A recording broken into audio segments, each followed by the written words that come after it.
Good afternoon. Welcome. You are here for the 7 most common mistakes or sins in Tableau Server deployments. So my name is Michael Cox. I am a solutions director here at Tableau. I've been with Tableau about 4 years. I'm based out of the Chicago area.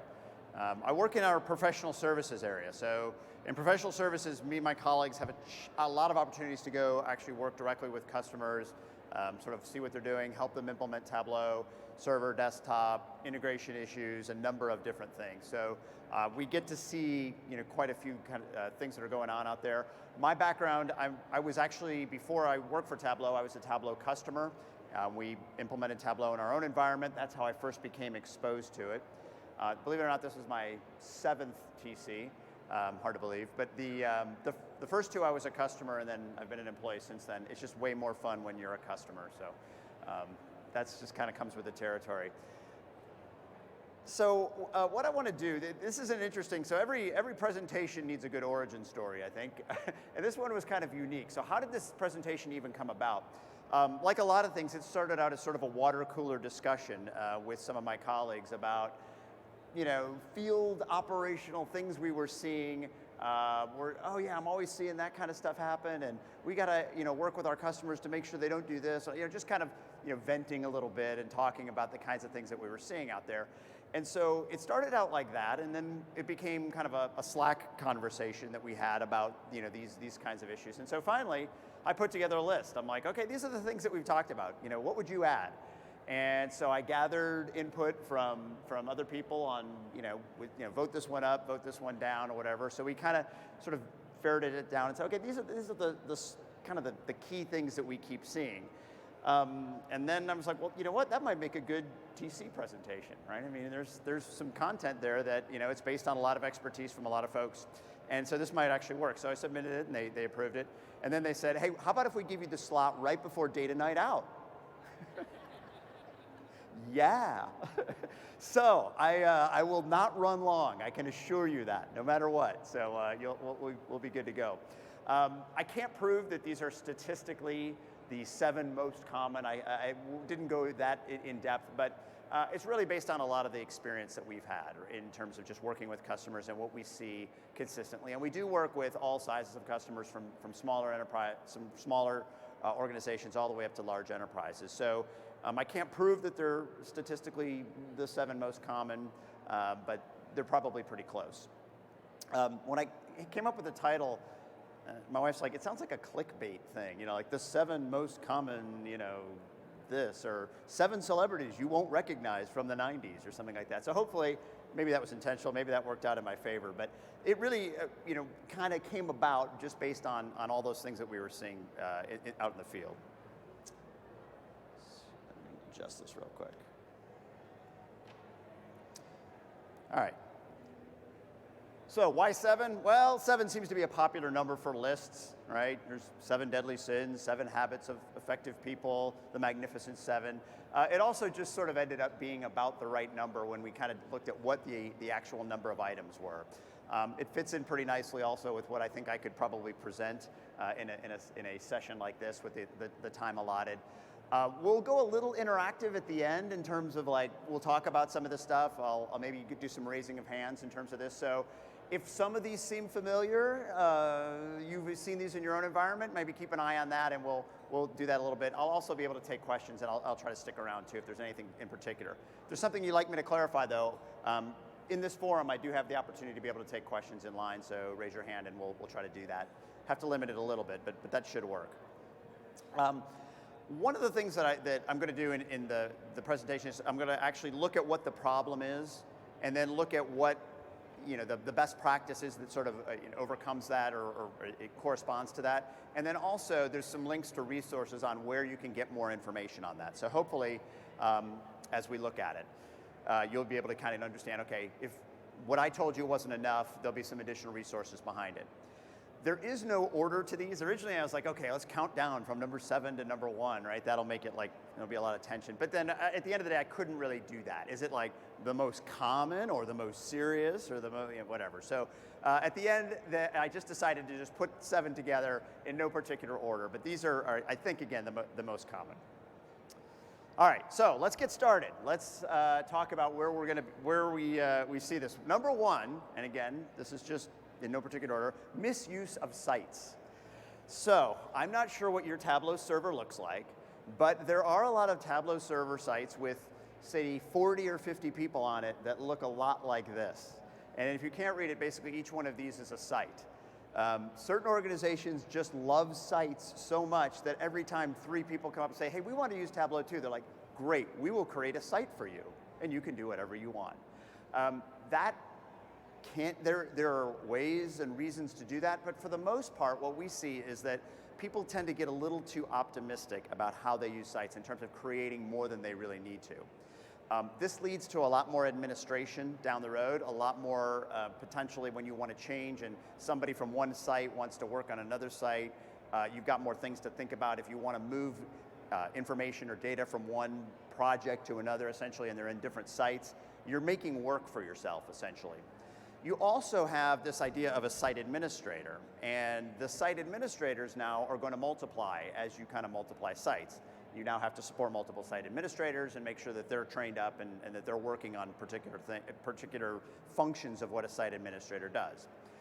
Part of the reason that this occurred is, I guess I could say it's our fault from Tableau's perspective, or it's just something the way the product rolled out. Originally, before you could do nested projects, one of the only ways that you could divide your content was by site. And so if you wanted 2 levels, your choice was site and projects, and that was it.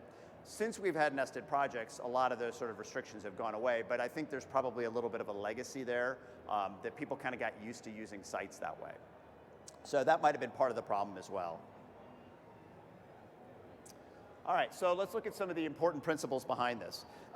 One is, sites are primarily intended for multi-tenancy. The way that sites work is it's intended to completely separate all of the content and all of the users from one site from another one. The best example I can give of this is Tableau Online. Tableau Online is just a giant server implementation with a lot of sites.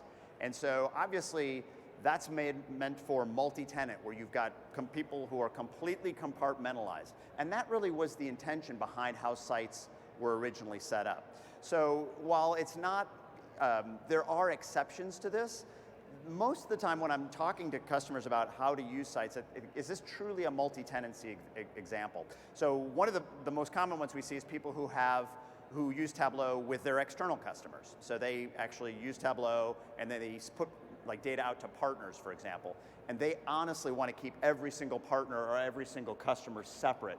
That would be multi-tenancy. That would be a reason where you might think about using sites. There's a lot of things, even in those cases where you wouldn't necessarily need to do it, but that's kind of a more common application for where we do see it used. There's no ability, you got to remember, there's no ability to really share anything between sites and users on purpose, right? That's the whole idea of having that sort of firewall in between them, is there's no opportunity to do that. You may start out and say, well, this department A will never need to share any of department B's content, and the users are separate, and it may start out that way, and then there becomes like a cross-functional project that they really need to work together on, and you're kind of like, okay, hey, I'll add you to this group, and I'll add you to this site, right? And then it becomes a little bit more problematic. Whereas if you already at least had everybody on the same site, maybe they were separated by project, then you could simply add add them the permissions on the projects, and you would be done. So it's a difference in how you approach the problem. With projects, when they're properly implemented, you can accomplish just about anything that you would normally do with sites. And I think that's something that people don't always think about, is that there's a ton of flexibility that you can do with projects in terms of permission structures, the way that you actually set them up. You can absolutely lock down data and content within a project and not have to worry about it being exposed. I understand sometimes there's compliance reasons and other reasons why you need to lock it down at a lower level than that, but you can do a lot of that type of work directly with projects. So this is kind of a general rule that I set up. Really think in terms of when do I need to create a new set of users? And when is it going to be completely separate from the rest of my content? If that is your business case, or if you have some regulatory reasons or compliance reasons why you need to do it, think about sites.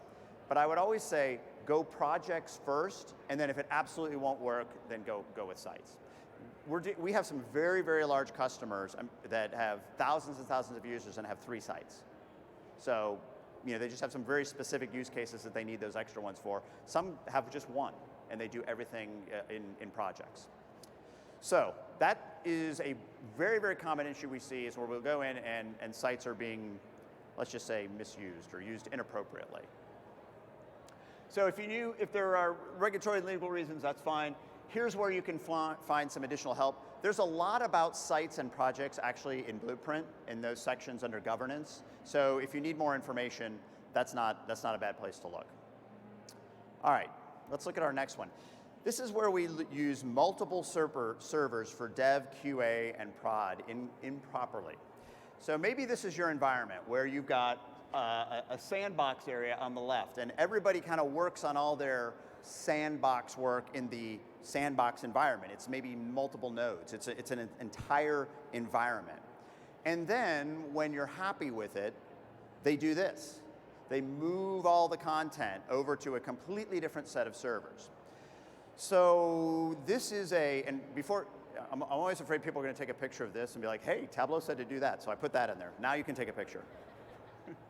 Right? That was like one of my worries. I'm like, what if they take a picture of that and say I said to do that? So the idea here is that and this is kind of, again, what we've grown up doing. We've sort of, in software development, we have a dev box, and we do all our work on a dev box, and then we move it to a UAT or a QA box. And then when we're done with the QA box, then we move it to a production box. All of the reasons that you did that generally can be handled on a single Tableau server by setting up your permissions correctly. So this is one where I get a lot of pushback, especially from kind of traditional SDLC sort of folks who've kind of done software development a certain way, and they'll say, no, we're not allowed to do that or whatever. And I get it, right? There's reasons why you might have to work around that. But in general, this is not the model you want to shoot for, right? Where you've got clusters of multiple servers that you're doing. I'm not a salesperson, so I can't say. I also know that there's EULA restrictions associated with how you can do that as well. So if you are doing that, that's something you might want to think about in terms of, is that even the correct way? Generally what we say is you can have 3 instances, but those other instances are for things like testing upgrades and things like that. That's what it's intended for. This is sometimes the way it gets implemented. All right, so how do we kind of overcome this? If you do projects right, you can really accomplish almost everything you would want to do with that environment. And again, this is all about making sure that you understand how you can set up projects, how you can set up permissions, and also it is so much easier to automate things when you have everything on one server. So if you want to go ahead and say, okay, I want to have a process where I can press a button and everything that's in dev is going to be moved to UAT, which is a common scenario, right? When you get to a certain size, you don't want to have to manually go into desktop and republish it and all that. Those kinds of things you can do fairly simply for example, with the REST API. But when you have all of the overhead of saying, okay, I've got to download all the files from this server, and then I've got to move all the files to this server, and then I've got to do the check-in and all that, it just becomes so much more complicated. Honestly, if you really wanted to move something from dev to UAT with the REST API, all you do is change an attribute, which project it's in, and you're done. It would be essentially a one-line script. You'd have to wrap it in lots of stuff, but that's really how it would work. And so all of that becomes much easier to do if you have it in a sort of a single environment, and if you're not having to worry about moving files in between multiple boxes. So I guess I mentioned the primary purpose of dev and QA is upgrades, right? It's the ability to actually test upgrades, not really to be a dashboard development system or a dashboard development box. So we often talk in terms of a dev box, but that maybe is probably not the right word. It's a testing box. It's really intended to give you a non-production copy of Tableau where you can mess around right? Test upgrades. Yeah, let's say you're going to do a new Active Directory integration and you want to see if it works. You obviously don't want to do that in production. You have these environments set up that are available to you. So it's okay, really, fear not. Here's where I have to talk everybody down. Because really, this is one where I get a lot of pushback. And the pushback is generally this. If I let all my dev work go on my production box, there's no telling what might happen, right? Because we've all grown up with the mentality of, the guy who's going to run the SQL query that's going to do a cross join that's going to just blow up the entire database and no one's going to be able to use it, right? That's always why we have different, it's the kind of the anecdote we tell each other for those kinds of things. I'm not saying that you can't create queries and things that will affect the production server. What I'm saying is doing a single query and blowing up a box like a Tableau server is very difficult to do.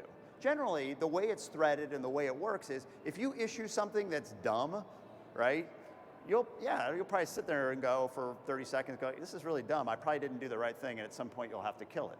You're not going to kill the box, right?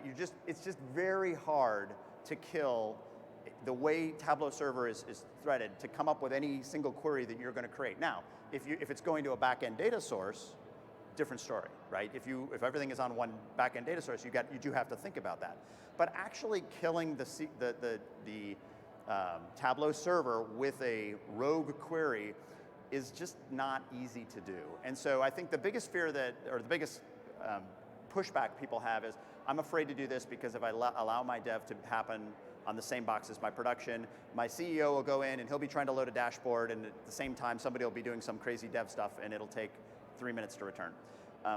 It's just not that easy. It just, the way that Tableau Server is set up, that is a very uncommon scenario. Now, if it's dozens and dozens and dozens of the workload, the overall workload, yes, that will affect your the amount of CPU and resources that you need.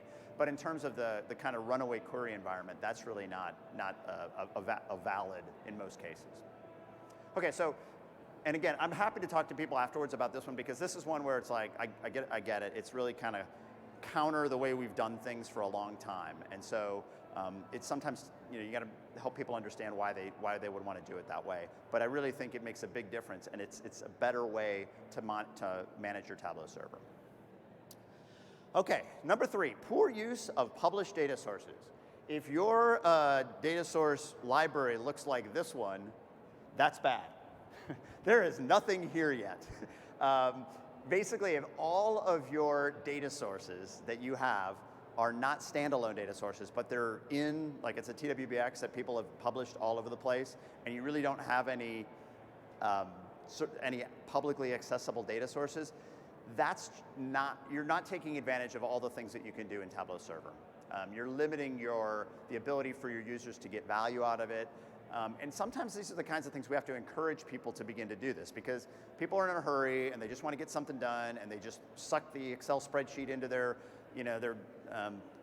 dashboard, and they just sort of publish them all out there, and then this is what you end up with. You end up with no data sources. Or you end up with one giant data source, right? And the other answer to this is like, well, okay, I want to publish a data source for my users. I'm going to go into the data mart. I am going to join every fact table and every dimension together, and I am going to publish it. That'll be one data source that everybody can use for every purpose. Not a good strategy, right? So if you have like 1 or 2 data sources and you're like, I'm done, that's probably not going to work.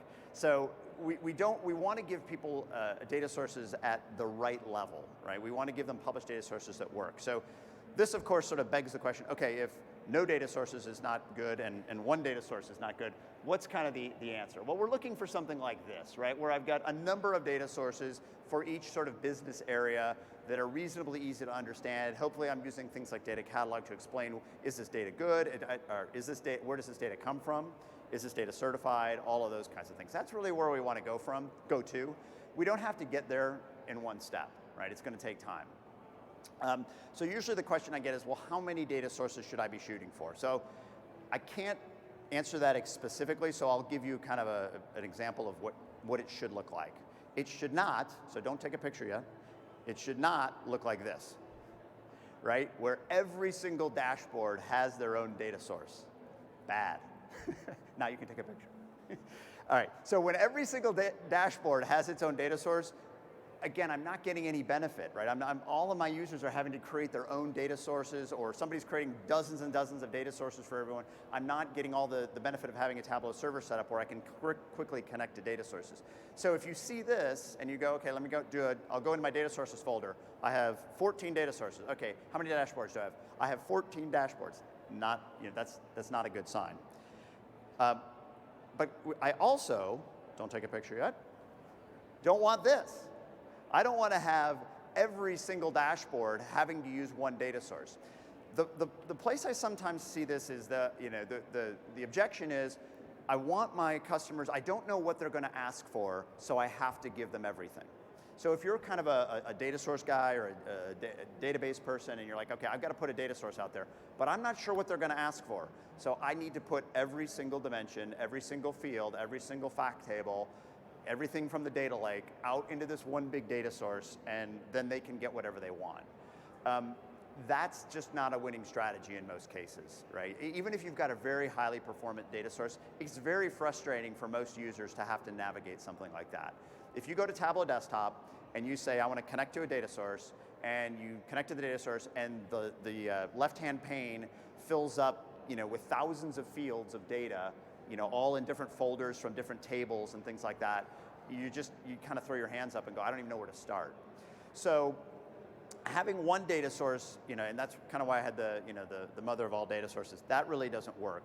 There's something that's sort of in between here, where I've got I may have some that have one data source that just supports a certain dashboard, but I've kind of got a medium area where I'm supporting multiple dashboards in a particular area, asking about a particular business unit. So one of the things I look for is the data source at the same level of granularity for the most part, right? So I want to have those data sources be at a very similar layer of granularity. I want to have similar fields. I don't want to necessarily have to hop between 4 fact tables in one data source.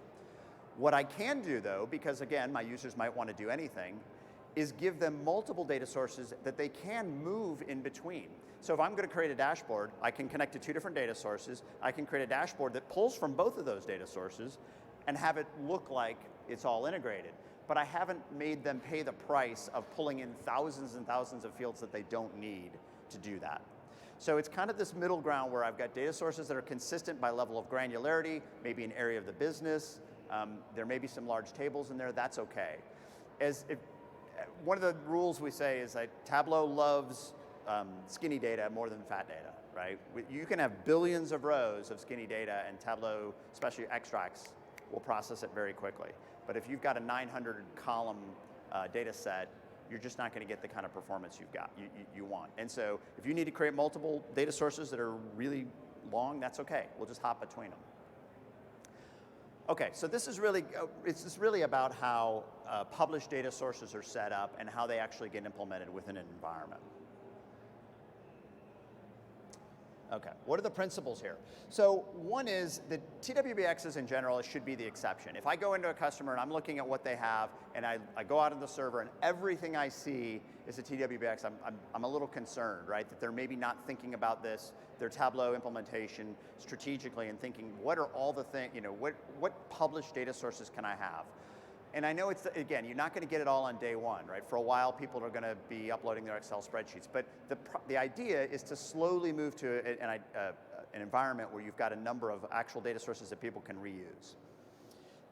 These are some of the metrics I would encourage people to review if you're trying to understand, like, how am I doing at this particular task? How am I looking at it? The number or percent of areas of the business with well-defined published data sources, the percentage of the data sources that are published, right? So how many data sources are out there that are not versus, and you can track it over time, right? It's a good metric. Say, hey, look, by the end of the second quarter, we want 25% of all of our data sources that people use for dashboards to be from published data sources.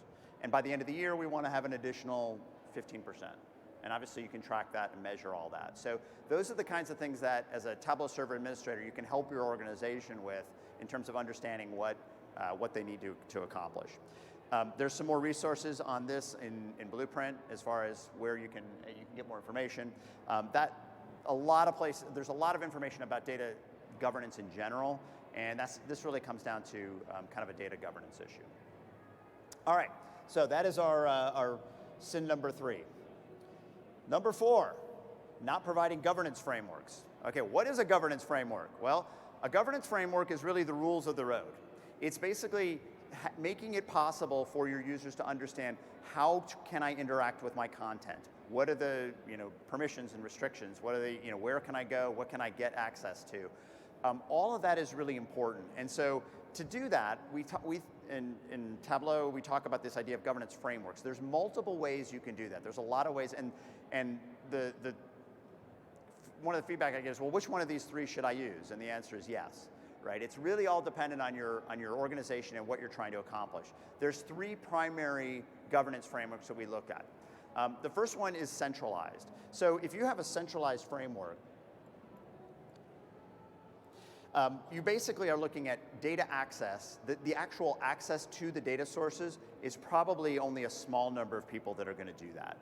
You'll have a couple of creators and some data source publishers that will actually create the data source. They'll also be doing probably most of the authoring of content. And then there'll be a large number of people who will actually be viewing that content. That's kind of the traditional, call it report factory, whatever you want to call it, model. It's not a bad model. It works for a lot of use cases. There's a lot of places in your organization where that is appropriate. And so having a governance model set up where you've got a very small number of people who can go to a certain project folder and get access to the data sources and publish the data sources and create their content and do all that is important. And then making sure that everybody else is in sort of this viewer group that just can kind of look at it and can play with the content. You'll want to set up a structure for that. I'm going to move to the far right. A self-governing structure is sort of the opposite of that, right? It's one of those where almost anybody can build a data source. Almost anybody can create data, interact with it, publish it, and put things out there and work together with other people.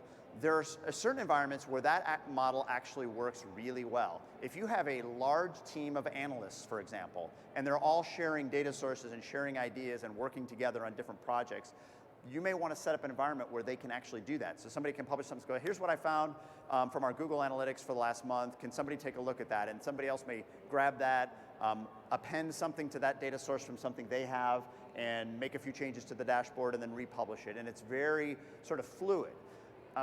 Some people are like, well, that sounds like the Wild West. I guess, but it's appropriate, right? It's appropriate for the type of work that's being done.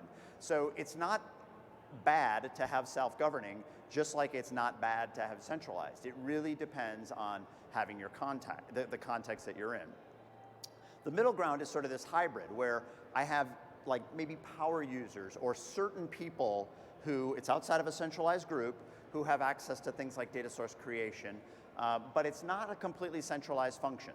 So you might have some high-level server administrators who allow other people, site administrators or just creators, to access data sources, create data sources and all that, but it's still not completely wide open. There's rules about who can do what. The mistake is really not giving your users the ability to do this. So I'm going to talk about how that can actually look. So the key principle is there's more than one acceptable one. And a good sign is if you have more than one governance model implemented in your environment because your business does different things in different groups, that's a great sign. The mistake I generally see is that people are like, okay, this is our governance model. It applies everywhere, and maybe it's people should only see the data that they need to know, and so we're gonna lock it down that way. Well, that may be very appropriate for certain areas of the organization, and that may be very appropriate based on certain compliance rules you have with certain data sets, or if you have PII data, you have to restrict that. Absolutely okay, but that shouldn't necessarily apply everywhere, right? And looking at the totality of your user base and deciding from who does this make a lot of sense and for whom is this really just overkill, and actually deciding how you want to divide that is important. The enemy here is no governance, not like, the problem would be if you don't set rules and you sort of just like kind of see what happens. And having open data access can be a good thing, but you're trying to set up a model. And if your model is very loose, that's okay, but you do want to make sure that you do have a model set up. So plenty of resources. There's probably, the governance section of the blueprint is probably one of the largest sections of the entire document. And so the reason is because people have so many questions about this. And there's a lot of things to think about. How am I going to manage my individual pieces of content? How am I going to manage my data sources? How does that fit together? What are some good models? There's some really good examples that are out there of how people have set that up. So I think what the problem that we see from our perspective is we'll come in after they've been running Tableau Server for 6 months, and there'll already be all this kind of technical debt that they have out there in terms of what people have been allowed to do and where content is and where it's, who can see it and all that. And so trying to kind of, put all that back in the bottle and control it in a better way is pretty difficult, or it can be pretty difficult depending on the environment.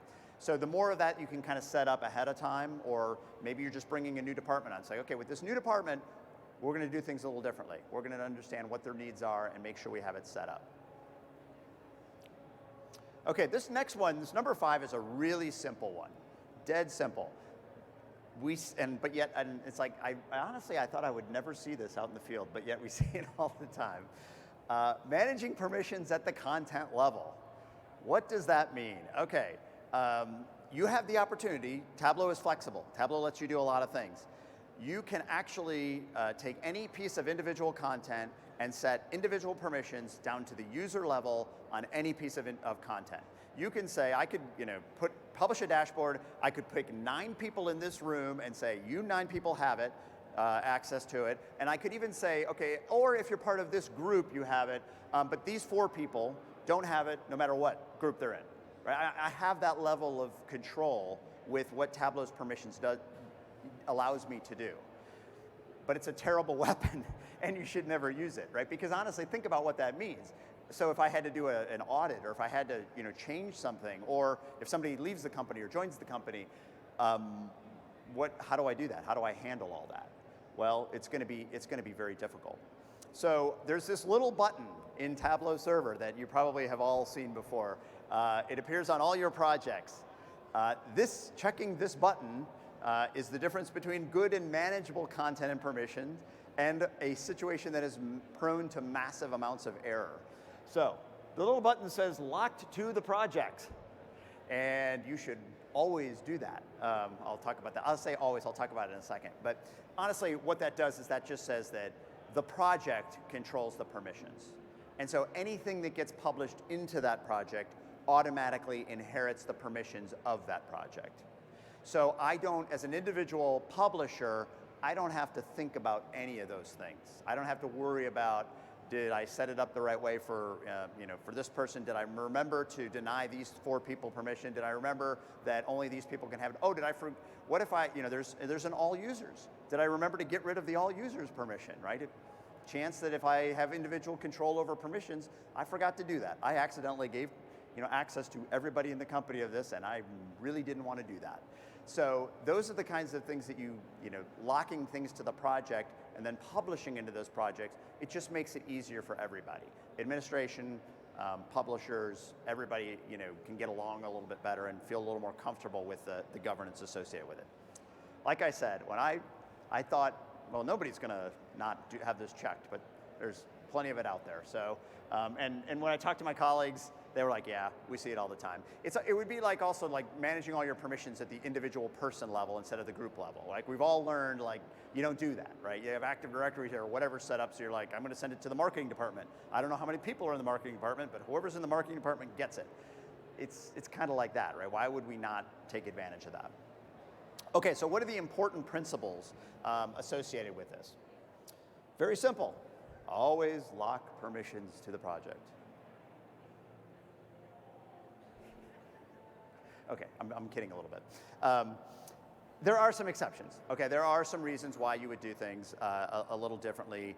Occasionally there may be you're doing something on the short term, right? And you really just want to, you publish it to a project, but you just need to take somebody off and do a quick deny on permissions or whatever. And so you need a folder that's not locked down so you can do those kinds of things. I mean, again, it's hard to say never do that, but as part of your regular content management practices, it's just not something that you want to encourage.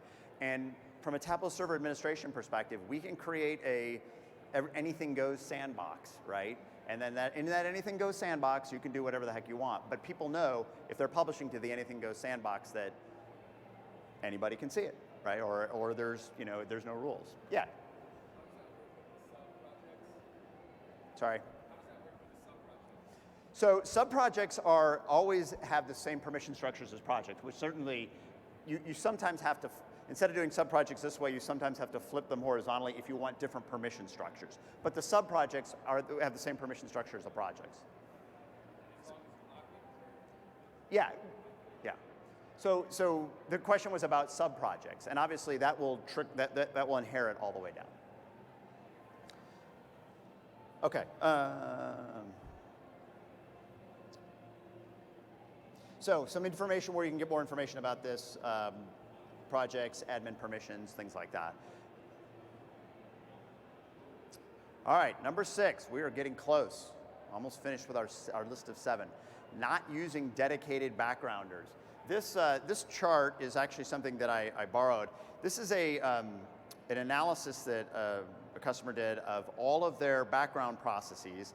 And along the x-axis is really it's time, it's when it kicked off. The y-axis is how long it was delayed before it actually started, like how many minutes.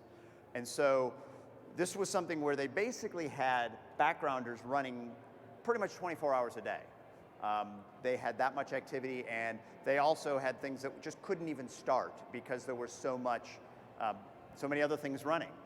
And what happens is that actually causes a lot of other issues for potentially your VizQL. Remember what Tableau Server is doing. It's trying to do 2 primary things all at once. Well, more than that, but 2 primary things. It's serving up dashboards, and it's running backgrounders to try to upgrade data sources.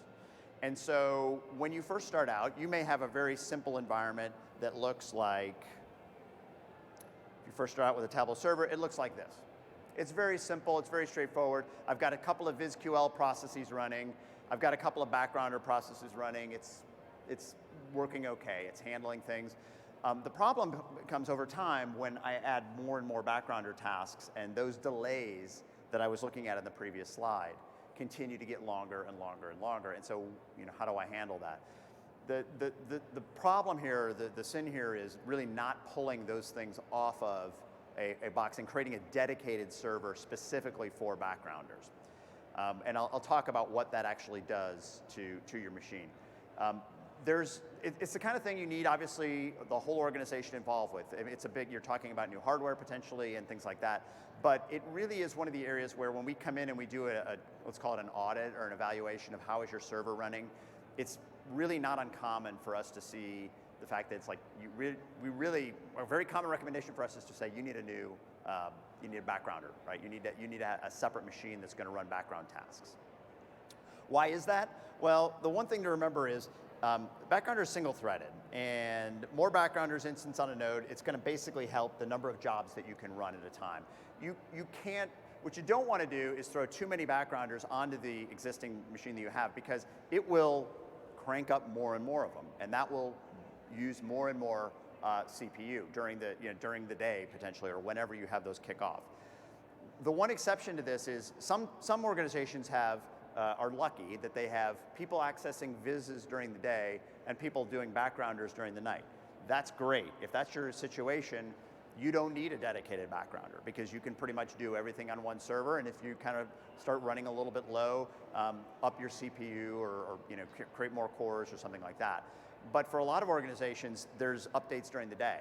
And the one thing to be aware of is that backgrounders are very resource intensive. I mean, they're and that's why we start off and we say we provide 2. We put 2 of them on the box by default. If you increase that, you really start running a risk of having your VizQL activity be affected. You're putting your environment at risk by doing that. So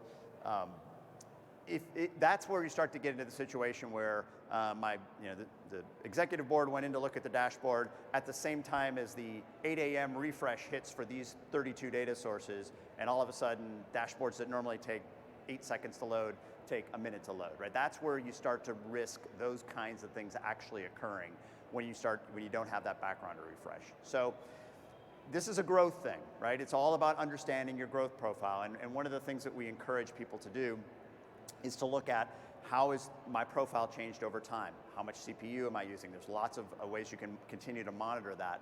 But as backgrounders start to creep into your VizQL windows where people are actually accessing dashboards, that's a real big thing to look at. And again, it's really about keeping your users happy. All right, plenty of information on this in Blueprint. This is under the section of hardware monitoring and also talks about how to optimize extracts and things like that. All right, last one. How do we rolling out Tableau the way you rolled out other BI tools? And this really is kind of a catch-all, but it's actually a really common situation. So if you've been around for a while, if you've been doing this kind of work for a while, you may remember the BI software rollout checklist, circa 1998. Okay, so this is the way that those of us who kind of grew up doing this stuff were told that we would roll out software. Step one. Deploy software, right? Desktop, server, roll it out, get the install CDs, put them in the machine, get them all loaded, right? Install the software. Step two, train the users, hold the training classes, hand out the manuals, whatever you were going to do. And then number three, most importantly, get sign off so that you were covered. So you were clear, you were off the hook, your job was done, nobody could complain, you were finished on time. That really, and I'm saying it somewhat lightheartedly, but that really was kind of the reality for especially BI software, but all kinds of software, is that's kind of how we rolled things out. We looked at it as a finite, on a project plan. There was the rollout stage where we were doing those three things, and then we were kind of done for a while. Yeah, we had to make sure we back stuff up and all that, but we really weren't doing much more than that. Really, the way things have changed and the way Tableau Server is set up and the way that really Tableau works today and the way our environments work, we don't have the luxury of just sort of sitting back and going, well, okay, call me if there's a problem. We need to monitor, we need to manage, we need to make sure that our users have a good experience. We need to enable them. We need to make sure that they're actually getting value out of this. And there's a lot of things associated with that. It's not that we're trying to do more work or trying to make things difficult for ourselves. It's just that there's a lot of things that we want to do to be successful. And a lot of those things that we need to do to be successful are not on this list, right? Planning for growth is a great one, right? How are we planning for growth? How are we managing content? There's 32 workbooks out there that haven't been accessed in 90 days, or people who haven't logged in a year. There's all these kinds of things that we can help do. And it's not that, okay, well, we're cutting them off. It's more like, how do we help them? How do we enable them? Is there, do they not know how to log in? Do they not know where to get access to content? Do they need a project set up for their particular team? There's all these things that we want to make sure that we're aware of. This is all part of enablement. And honestly, I think one of the ways that, you hear these stories about customers getting the software, getting it installed, and absolutely having nobody use it. I think it's really because we failed at the enablement stage. We had the three things done and we said, okay, we're done. But there's a lot more to it than that. So if you look at, and I'll put a plug in for Blueprint, which I've already kind of done already. That's really what it's all about. It's saying, okay, if your organization wants to do self-service analytics at scale, there's a lot of things that are involved with that. Everything from strategy to measurement to making sure people are trained, everything in between. So all of that's out there, so let's make sure that we have a plan for addressing that. And the whole document and all the web pages, it's all about best practice, best practice, best practice, best practice. And where do those come from? Those come from customers that we've seen who have been successful. So we'll go out there and we'll say, we'll look and we'll work with them and say, how have you been successful? We find things like community, building internal communities, great intranet sites that show people how to log in, how to get a license. All of those things are part of what makes for a good infrastructure. So I think that, and this is really an area where and I work again in professional services, so it's one of the areas that we're involved a lot in, is helping people overcome this. They may have lots of people who are kind of used to implementing software that way, and that's okay, right? I mean, that's where I was. And it requires a little bit of coaching to kind of get past that and to move on. All right, so just the important principles to remember. We have specific Blueprint for that. I pretty much already talked to this. Yeah, so I think it's important to think about, there's user enablement that's part of this, right? User enablement is a key factor in any Tableau server environment. It's not just about making sure the server's running and all that good stuff. All right, so let's take the score here. The other interesting thing is I did not try to say like, okay, I'm going to pick one from each area of Blueprint or anything like that. I basically said these are the 7. Whatever they are, they are. So the first one we talked about was misuse of sites, which is really a governance issue, right? The next one we talked about was using multiple servers improperly. That's essentially an architecture or a deployment issue, you could call it. Finally, we talked about poor use of data sources, which is really a data and governance issue, not having the right number of data sources or the appropriate data sources for what I was trying to accomplish. Not providing governance frameworks, so just kind of letting people do whatever they want to do. Managing permissions at the content level, again, another governance issue. Not using dedicated backgrounders, again, an architecture issue. And finally, kind of a strategy issue, rolling out Tableau kind of old school style. All right, so what I'm going to do is, this is the audience participation part of this. I want you to kind of think about your organization and think about, it's not going to be exact, but how many of these things would you say, okay, if I had to pick how many of these 7 we've done right or we've done wrong, what would you say? So we'll move on. All right. How many were sort of guilty of none of these? And that's okay. All right. Cool. All right. Good. So the cool thing about this presentation, I'm like, well, they're not going to get anything out of the presentation. No, you got a lot out of the presentation. You're like, awesome. We did really well. Good for you. All right. How many would say 1 or 2? Okay. A fair number would say 1 or 2 of these. 3 to 5? Okay, good number. Anybody have more than 5? Okay, good. I wouldn't want to see your Tableau server. Okay, so we've all confessed.